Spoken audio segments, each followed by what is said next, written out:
What's going on, guys? So this is my 2004 G35 Coupe. A lot of you guys already know this. I've been following me on the YouTube channel for quite some time. Cars come obviously quite a long way, from NA to supercharged to built motor single turbo now. So this video is just going to be like a rundown on all the stuff I've done to the car to get it to 600 wheel. And mind you, this is just the break-in tune right now, so soon enough we're going to be going for the actual power tune, and hopefully we can hit upwards of, like, 680 to 700 wheel on pump gas. That would be my goal, at least. And then later on down the road, if we choose to go E85, we can then push it a little bit more and see how it goes. So this is going to be just a rundown on all the parts needed and what was done.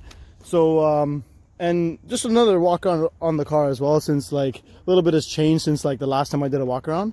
So for those of you who don't know, the body kit wise, we got the strafe trunk in the back, charge speed rear bumper, and impulse side skirts. In the front we have a Kuruma Z front bumper.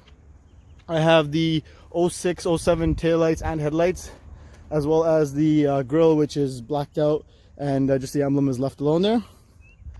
We have the RPF1 wheels, front and back, but the backs are just not on right now because I had a blowout, so I gotta put some new tires on them and get them back on. As for the actual performance, which is what you're all probably here about right now, let's take a look at the engine bay. So what you're looking at here is a built VQ35DE, and in terms of what parts are in it, we have forged internals from Z1 Motorsports, essentially Weisco pistons, eagle rods, ACL Race Bearings, as well as ARP head studs and main studs, and L19 head studs, by the way. And then I have JWT C8 cams, 272 duration, and the crank is stock, the block is stock, the head is actually stock, aside from the cams and the BC springs and retainers that we put in, but stock valves as well. And I have the APS Tallboy Plenum there, and then we have the boosted performance single turbo kit on this, and the turbo is essentially just underneath the car. It's pretty much like right down over here. And I have actually, to get the VQ tone back from this turbo kit, you actually have to do equal length piping. That's the biggest thing. So for that, I made sure I got HR headers, and I also picked up the HR hot side piping of the boosted performance turbo kit. That was the main factor there to get that sound right. All the piping is powder coated, wrinkle black. And then the biggest thing here that I had to set up was the actual catch can setup, which is a custom 4-port catch can setup, and it actually just drains right back into the oil pan. A lot of people will say, oh, why do you drain that back into the oil pan? All that murky shit's gonna get back into your engine. But I was actually instructed by my tuner that as long as that is a continuous flowing system and the oil never sits inside that can, it never reaches that point where it gets like that. So it just just there to ventilate excess crankcase pressure. And then another really more intricate thing that we had to set up was the actual fuel system, and I'm sure you can check out my build videos to get an understanding of what that entailed. But it's essentially a twin pump surge tank sitting in the trunk, and then we have which has two 450 Walbro pumps inside of it, and then we have a 325 pump sitting in the back seat underneath in the tank.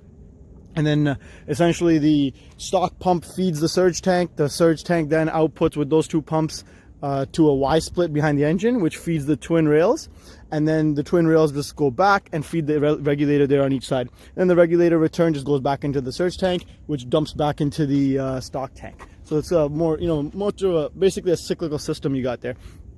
Other than that, oil wise, we have a oil feed line running off of the engine that goes into the turbo, and then coming out of the turbo there's a pump that sits right behind the bumper over here, and that's actually a what do you call it again? It's called I forgot the name of the pump. Scavenge pump, there you go. Shit. So the scavenge pump essentially directs that oil back into the oil pan.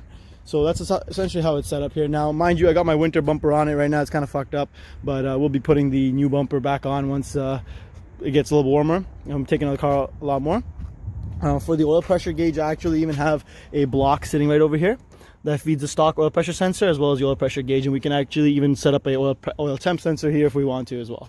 So that's pretty much the major kind of core components. The next thing you have is essentially the exhaust that we put together. So underneath the car, I can't really show it to you right now, but I'll put it together later in a vid one day when I have the car up on a hoist or something.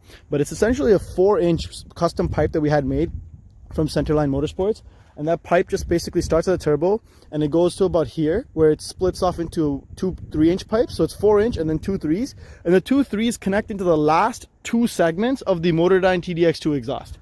So That's why we have the motor dyne set up here. So I know one of the tips is kind of in ever since we did that though, so I'm gonna have to get that extended back out again. But yeah, other than that, I'm dropped on teen basis coilovers, and the reason why I got those coilovers is because back when I was supercharging the car, I wanted to make sure I had, you know, everything that I needed for the actual supercharger setup. So I actually needed coils, and I just ended up kind of cheating me out. Luckily enough, those coils ended up actually being amazing because I can't adjust the stiffness, so they're already kind of on this.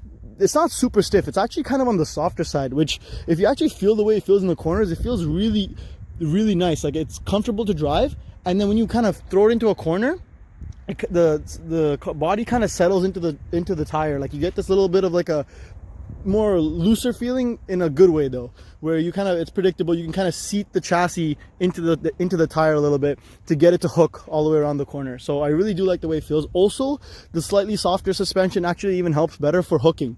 So another thing I actually did was in the back, we have a 3.3 final drive Quaife LSD, and that makes sure that the power gets actually put down really well.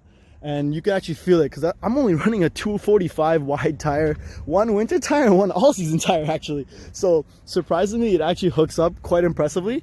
And I don't know how the hell 540 wheel torque and 616 wheel horsepower is hooking up on a 245 section winter tire. But for now, I mean, let me be honest, in the cold weather, it doesn't hook up. But in like a third gear pull from like a 60-mile-an-hour roll, it hooks up. So if the weather's nice.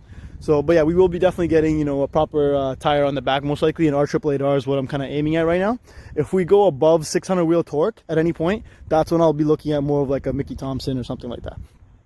So yeah, that's currently the setup. It looks kind of stupid right now with this dumbass wheel at the back. I know, trust me, once the wheels on, proper wheels on and the height setup is proper, it'll be perfect. The other thing I want to show you guys is the actual ECU setup. So a lot of people just run the up rev.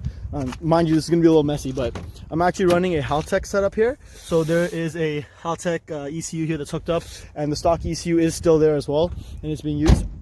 So I'm most likely switching to a Link ECU setup because this Haltech setup, if anyone wants it, by the way, it's going to be for sale.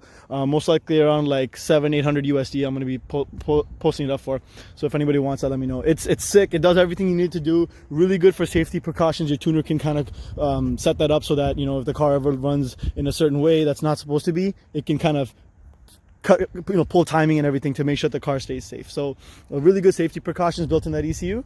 And yeah, it's just not capable of doing E85, and it doesn't work with my Haltech gauge that I have over there. So that's why we're going to be most likely going to the Link ECU. And by the way, also, this is running on a speed density tune. So it's actually using a built-in map sensor in the ECU. So that's another thing that's different from the average setup. Other than that, yeah, it's a twin open wastegate, and that's more or less the setup there. If you guys have any questions, just, you know, give me a shout. Let me know. I have no problem answering it for you guys. Hope you guys are enjoying the video so far. I'm definitely going to be making a lot more. And other than that, basically just a couple things around the car. Like, I have the JDM clear corners that are going to be going back on the car as well as we have SPC camber arms and toe bolts that are already on there as well, just to get a little bit more better adjustment on alignment and everything. Windows need to get tinted again. It's kind of fishbowl status right now. I ended up tearing off my tints ever since they kind of messed up. So I'll be getting, the car's just going to get back together soon. This car's been sitting for 2 years waiting for this build to kind of get put together. So here it is running and driving and ripping like hell. So I'm really happy about that. But just kind of got to touch up and clean up the whole car now. And yes, God damn it, the steering wheel will get fixed. I'll go for an alignment. I work a day job. This car shit isn't my life, right? So, by the time I'm done work, the alignment shops are pretty much closed. And on Saturday, I'm running other errands and shit. I don't really have the car out all the time. I usually only take it out at night and stuff.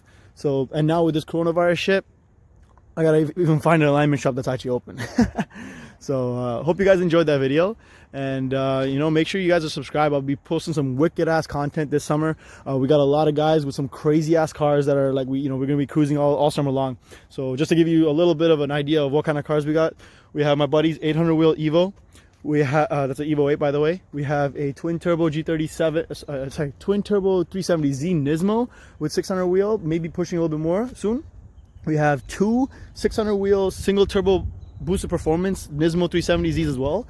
We have a built motor twin turbo G35 Coupe, and we have a RB26 Datsun 240Z, which is going to be pushing around 1,000 wheel. So, and that's just a couple. Like I have a few more, but that's just like off the top of my head there. So, and we have a 37 big turbo single built motor coming soon as well. So yeah, make sure you guys are subscribed and liking the videos. And thank you guys, and have yourselves a great day.